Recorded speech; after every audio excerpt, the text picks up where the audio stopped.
अपने रिलेशन को कैसे बेहतर बनाएं? अपने पार्टनर की लव लैंग्वेज कैसे पता लगाएं? प्यार की 5 भाषाएं। आपके रिलेशनशिप में डिससैटिस्फैक्शन क्यों है? How to fix your relationship with the 5 love languages. How to impress a girl. How to solve your relationship problems. The 5 love languages by Gary Chapman. Book summary. Imagine करिए, आप किसी नए इंसान से मिले। आप उनको अपनी जिंदगी की सबसे अच्छी कहानी बता रहे थे। आप एकदम से उन्हें बताने लगे कि कैसे आप एक फॉरेन कंट्री में गए थे। अपने सारे एडवेंचर उन्हें बताने लगे। थोड़ी देर के बाद उन्होंने कहा कि उनको आपकी लैंग्वेज समझ नहीं आ रही थी। अब मैं आपका फ्रस्ट्रेशन इमेजिन कर सकता हूँ। आपने इतनी मेहनत से बहुत बढ़िया कहानी उनको सारे डिटेल्स के साथ बताई, तब भी वह कुछ समझे ही नहीं। अब ऐसा तो हो सकता है यह सब आपके साथ हुआ हो, लेकिन अगर ऐसा हुआ होगा तो क्या आप उन पर गुस्सा करेंगे? ऑब्वियसली नहीं, क्योंकि यह उनकी गलती नहीं।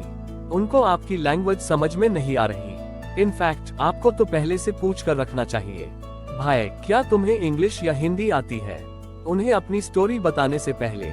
लेकिन इतनी ऑब्वियस बात हम रिलेशनशिप में भी मिस कर देते हैं। लाइफ में हमें जब कभी इन चीजों का सामना होता है, हम फील करते हैं हमारे दिल में हमारे अपनों के लिए प्यार मोहब्बत होती है, लेकिन हम उन्हें एक्सप्रेस नहीं कर पाते, उसका इजहार नहीं कर पाते, जिसकी वजह से हमारे अपने, जिसमें हमारी फैमिली, सिबलिंग्स, फ्रेंड्स और अगर शादी हो गई तो स्पाउस होते हैं, उन्हें फील होने लगता है। अब हम उनकी परवाह नहीं करते, उनसे प्यार नहीं करते, उनका ख्याल नहीं रखते। दुनिया में हर इंसान चाहता है कि उसे चाहा जाए, उससे प्यार किया जाए, लेकिन हर इंसान के लव फील करने का मेथड डिफरेंट होता है। गैरी चैपमैन, जो कि एक फेमस ऑथर, रिलेशनशिप एक्सपर्ट और मैरिज काउंसलर है, वो अपनी बुक द 5 लव लैंग्वेजेस में इस चीज को एक्सप्लेन करते हैं। गैरी चैपमैन ने अपने सालों के एक्सपीरियंस के बाद इस चीज को ऑब्जर्व किया। बेसिकली 5 फंडामेंटल लव लैंग्वेजेस होती है जिनके द्वारा लोग लव फील करते हैं। हर इंसान का एक लव टैंक होता है। जब तक वह फिल रहता है, तब तक इंसान इमोशनली और मेंटली स्टेबल रहता है। हमारे रिलेशन में, स्पेशली मैरिज रिलेशन में, हमारे लव टैंक का फिल रहना उतना ही जरूरी होता है जितना कि एक व्हीकल के फ्यूल टैंक का फिल रहना। जब तक टैंक फिल रहेगा, तब तक व्हीकल चलती रहेगी। हमारे मोस्टली रिलेशन इसी वजह से खराब होते हैं, क्योंकि हम अपने नियर वन और डियर वन से उस लैंग्वेज में कम्युनिकेट नहीं कर रहे होते हैं, जिस लैंग्वेज में वह लव को फील करता है, जो उसकी प्राइमरी लव लैंग्वेज है। What is a love tank? कल्पना कीजिए कि आपके अंदर एक छोटा सा बॉडी पार्ट है जिसे हम लव टैंक का नाम देते हैं। ये लव टैंक बहुत इंटरेस्टिंग चीज है। यह तब भरने लगता है जब कोई आपको रिस्पेक्ट व इम्पोर्टेंस देता है, जब कोई आपकी केयर करता है। जब आपका लव टैंक फिल हो जाता है तो आप सिक्योर, इम्पोर्टेंट व कॉन्फिडेंट फील करते हो, आप खुश रहने लगते हो। वही जब आपका लव टैंक खाली होने लगता है, तब आपको फ्रस्ट्रेशन व वीकनेस फील होने लगता है। डिवोर्स क्यों होते हैं? इसके ऊपर एक सर्वे किया गया। इसमें से 90% लोगों ने बताया, हमने इसलिए अपने पार्टनर से डिवोर्स लिया क्योंकि हमें लगा हमारा पार्टनर हमसे प्यार नहीं करता है, वह हमारी केयर नहीं करता है। प्यार हम सभी की एक इमोशनल नीड होती है। हम सभी के अंदर प्यार का एक इमोशनल लव टैंक होता है, जो हमेशा भरा हुआ होना चाहिए, जो समय समय पर खाली होता रहता है। जिससे हम शादी करते हैं, उससे उम्मीद करते हैं कि उसे हमारी इमोशनल नीड को पूरा करेगा। ऑथर हमें लव टैंक के बारे में बताते हैं। लव टैंक का बेसिकली मतलब है एक इंसान कितना प्यार फील करता है। अगर किसी इंसान का लव टैंक फुल है, तो इसका मतलब है कि वह बहुत खुश है, वह अपने रिलेशनशिप से सैटिस्फाइड है। अगर उसका लव टैंक खाली हो गया, तो इसका मतलब है कि वह प्यार फील नहीं करता है, वह इस रिलेशनशिप से नाखुश है। आजकल सारे रिलेशनशिप की प्रॉब्लम्स का बेस यही लव टैंक है।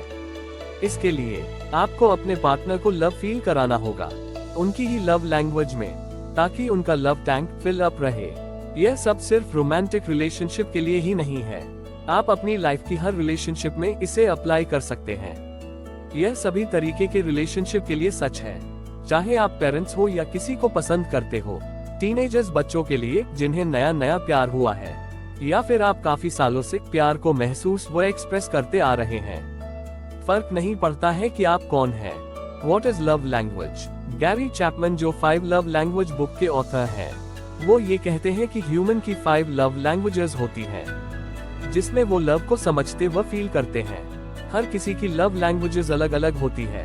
अब अगर आप उनकी लव लैंग्वेजेस में बात नहीं करेंगे, तो चाहे आप जितनी भी कोशिश कर ले, वह आपका प्यार नहीं फील कर पाएंगे। आपने काफी बार देखा होगा कि 2 लोग हैं जो एक दूसरे से काफी प्यार करते हैं।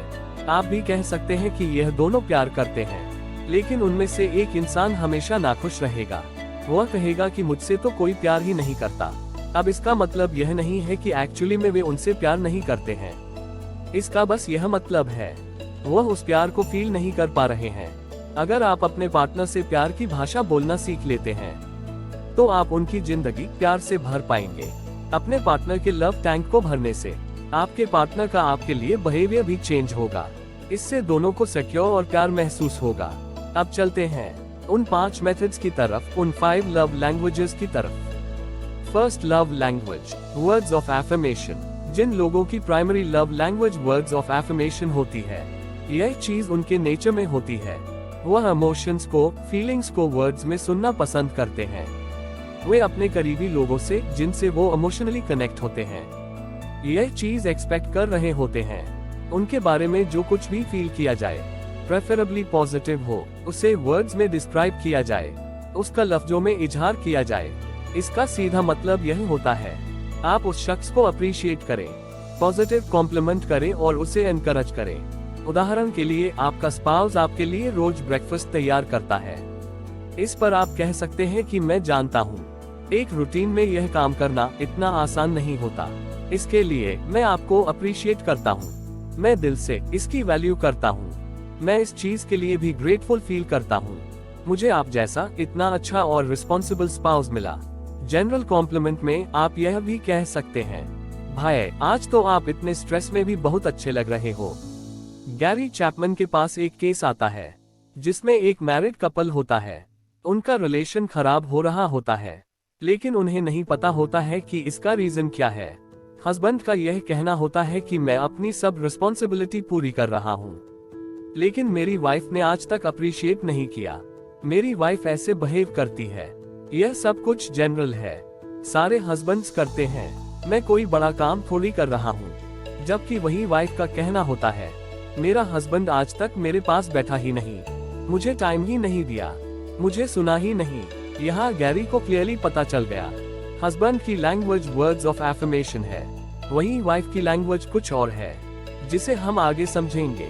गैरी चैपमैन ने इससे ये कंक्लूड किया, 2 लोग जब साथ रहते हैं, उनकी लव लैंग्वेज भी डिफरेंट हो सकती है। कुछ लोगों का यह कहना होता है, उनकी यह फिलॉसफी होती है, प्यार तो दिल में होता है, उसे बार बार लफ्जों में बताने से क्या फायदा। इसका आंसर यह है कि आपके दिल में क्या चल रहा है, आप क्या फील कर रहे हैं। कोई शख्स आपके दिल में झांक कर तो नहीं देख सकता।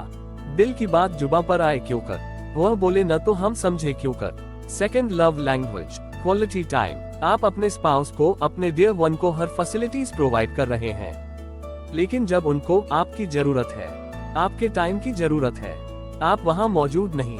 आप बहुत बिजी रहते हैं, इतने बिजी कि दिन में 15-20 मिनट भी नहीं निकलते। उनकी चंद बातें सुन ली जाए, वह क्या सोचते हैं, क्या फील करते हैं, या क्या शेयर करना चाहते हैं। इस सिचुएशन में आपके डियर वन का लव टैंक खाली रहेगा। वह इमोशनली अनस्टेबल होते चले जाएंगे। किसी को क्वालिटी टाइम देना, अपनी अनडिवाइडेड अटेंशन देना होता है। यह हरगिज ऐसा नहीं होता कि आप सेल फोन यूज कर रहे हैं, किसी से बात भी कर रहे हैं, या फिर एक साथ कोई मूवी, एक टेलीविजन देख रहे हो। किसी को क्वालिटी टाइम देना हो, चाहे 20 मिनट ही दीजिए, लेकिन फिर फोकस के साथ, बिना किसी रुकावट के। क्वालिटी टाइम स्पेंड करने के ऐसी एक्टिविटीज भी की जा सकती है जिसमें दोनों पार्टिसिपेंट आपस में इंटरेस्टेड हो। एक दूसरे से उनके चाइल्डहुड मेमोरीज के बारे में पूछा जा सकता है। इसके अलावा और भी कई ऐसी एक्टिविटीज जैसे इकट्ठे वॉक करना, कोई इंडोर गेम खेलना, read, Smriti Irani inspiring biography, serial से सियासत तक की स्मृति। Third love language, receiving gifts. Gary Chapman के पास एक लेडी अपना केस लेकर आई। उसने बताया कि मुझे लगता है मेरे हस्बैंड अब मुझसे प्यार नहीं करते। गैरी के पूछने पर कि अब आपको क्यों ऐसा लगता है, लेडी ने बताया, मेरी शादी के पहले दिनों में मेरे हस्बैंड बहुत सारे गिफ्ट लेकर आया करते थे, लेकिन ग्रेजुअली उन्होंने गिफ्ट देना छोड़ दिया। जब गैरी ने हस्बैंड से पूछा, हस्बैंड का रिप्लाई था, गिफ्ट से कुछ नहीं होता, यह केवल पैसों की बर्बादी है। मैं अपनी वाइफ को गिफ्ट दूंगा, वह इसे रिसीव करेगी, फिर रिसीव करके शोकेस में रख देगी, इसका मुझे तो कोई बेनिफिट नजर नहीं आता। यहाँ लोग यह समझने में गलती कर देते हैं, वैल्यू गिफ्ट की नहीं होती, वैल्यू उस इमोशन की होती है, उस जज्बे की होती है जिसकी वजह से वो गिफ्ट दिया गया था। गिफ्ट का कॉस्टली होना, एक्सपेंसिव होना जरूरी नहीं होता। गिफ्ट किसी गार्डन को तोड़ा एक फ्लावर हो सकता है, घर में बनाया एक सिंपल कार्ड हो सकता है। ये हम सब जानते हैं कि गिफ्ट देने से, एक्सचेंज करने से मोहब्बत बढ़ती है, रिलेशन अच्छे होते हैं, लेकिन हम भूल जाते हैं। अक्सर लोग यह सोचते हैं कि अब तो शादी हो गई, रिलेशन बन गया, अब क्या जरूरत है यह सब करने की। इस चीज को समझ लीजिए कि आपका पार्टनर, आपका स्पाउस अगर इमोशनली फिट रहेगा, रिफ्रेश रहेगा, इन रिटर्न आप भी इमोशनली फिट रहेंगे, स्टेबल रहेंगे। अगर आपको नहीं पता कि आपके पार्टनर को, आपके डियर वन को क्या गिफ्ट लेना पसंद है, यह आपको गिफ्ट सिलेक्शन में प्रॉब्लम होती है, तो अपना माइंड खुला रखिए। जब भी वह शख्स किसी चीज के बारे में बात करे, मुझे यह चीज पसंद है, आप उसे नोट कर लें, फिर नेक्स्ट टाइम वही चीज प्रेजेंट करें। गिफ्ट वही हो जो आपके डियर वन से रिलेटेड हो। Fourth, love language, acts of service. जो लोग इस लैंग्वेज में लव को फील करते हैं, वह अपने पार्टनर से इस चीज को एक्सपेक्ट करते हैं, उनका पार्टनर उनके साथ कंप्लीटली कोऑपरेट करे।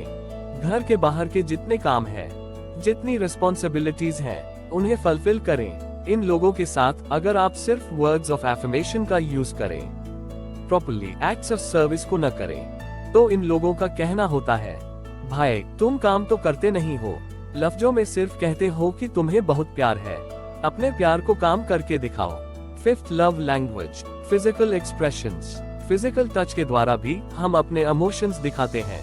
अपने सोसाइटी और कल्चर के अनुसार डिफरेंट सिचुएशन में हम अलग तरह से फिजिकल टच के द्वारा भी अपने इमोशन दिखाते हैं। उदाहरण के लिए शेक हैंड करना, गले मिलना, हग करना, बड़ों का प्यार से सर पर हाथ फेरना, शाबाशी की थपकी देना।